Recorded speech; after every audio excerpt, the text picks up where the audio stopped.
Les doy la bienvenida a Opinemos con Talento. El día de hoy vamos a hablar sobre un tema bastante interesante. En su mayoría lo iremos viendo con casos y lo iré explicando detalle a detalle. Vamos a hablar sobre la historia de la psicometría.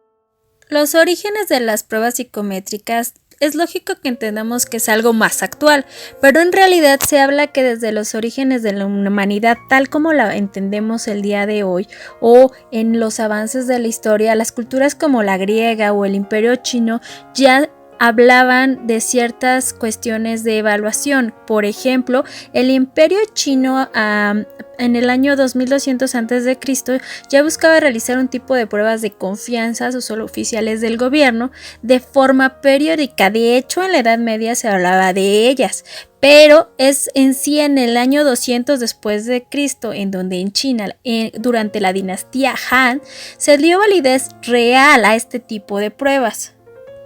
El surgimiento de la psicometría es este punto donde las organizaciones ya se empiezan a tener una forma más organizada, estructurada. No era tanto en aspectos empíricos que se desarrollaban las actividades, las organizaciones ya formaban algo estructurado y las organizaciones por ende requirieron tener evaluaciones personales que pudieran determinar con mayor certeza los candidatos que requerían. Aunque era algo todavía algo informal, se habla que en los inicios de 1800 Quetelet, matemático belga, fue el primero en plantear que la teoría matemática de la probabilidad podía aplicarse a las mediciones humanas.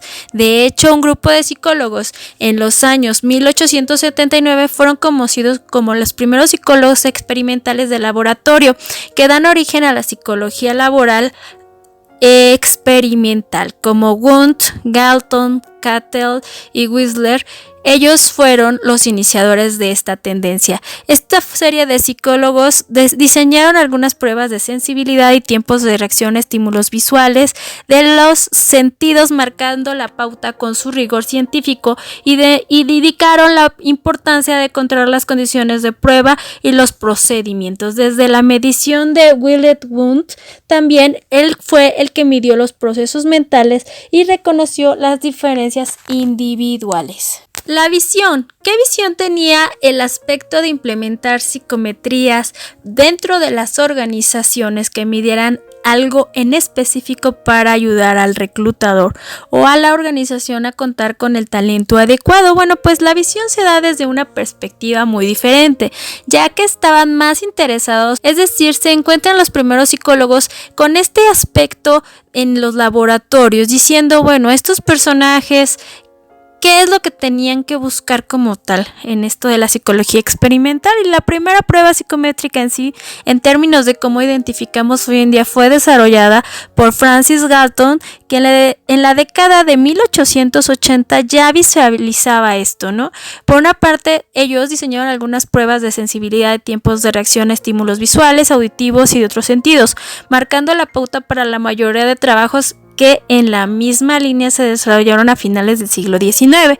Con su rigor científico pusieron de manifiesto la necesidad de controlar las condiciones de las pruebas y tipificar procedimientos, marcando así las bases de lo que se buscaba alcanzar. Básicamente las condiciones, es decir, que una invitación a los psicólogos para la elaboración de test que cumplieran ciertos requerimientos o puntos, es decir, que pudieran ser aplicados tanto a niños como a adultos, que fueran de tal forma que todas las personas tuvieran la misma oportunidad de mostrar la capacidad examinada y que en aras de la economía del tiempo fueron diseñadas de forma que se pudieran administrar a una clase o a escuela de una vez. El fundador y psicólogo también Cattell hace o funda la Psychological Corporation para la Educación Industrial del Test en 1922 y es hasta 1947 cuando se funda también la Education Testing Server, en sus siglas ETS, encargando de producir test estandarizados de rendimiento y test de aptitud académica. En inicios del siglo XX, en el año 1917, Robert Woodward desarrolló una hoja de datos personales, de Personal Data, en una lista de síntomas que se utilizaban para detectar psiconeurosis en los reclutas de la Primera Guerra Mundial. Ayudaría a abrir el camino para nuevas invenciones y propuestas respecto a la psicometría. Después, en la década de 1950 a los 60, fue concebido el test de personalidad Big Five, modelo de los 5 grandes. Después de una investigación analítica exhaustiva para medir las diferencias individuales de la personalidad, que hasta la fecha sigue siendo un modelo de rasgos de personalidad muy recomendable.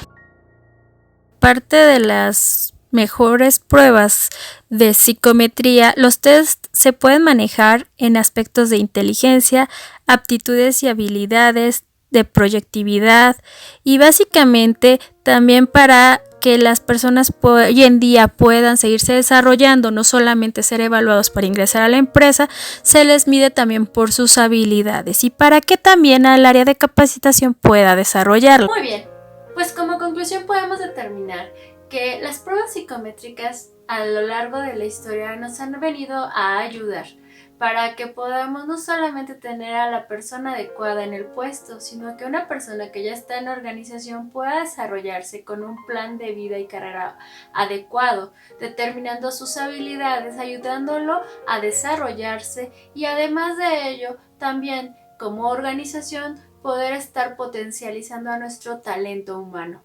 Así que muchas gracias por ver nuevamente este video. Les invito a que se conecten en las diferentes plataformas y que sigan el canal. Compartan y no olviden, opinemos con talento. ¡Hasta luego!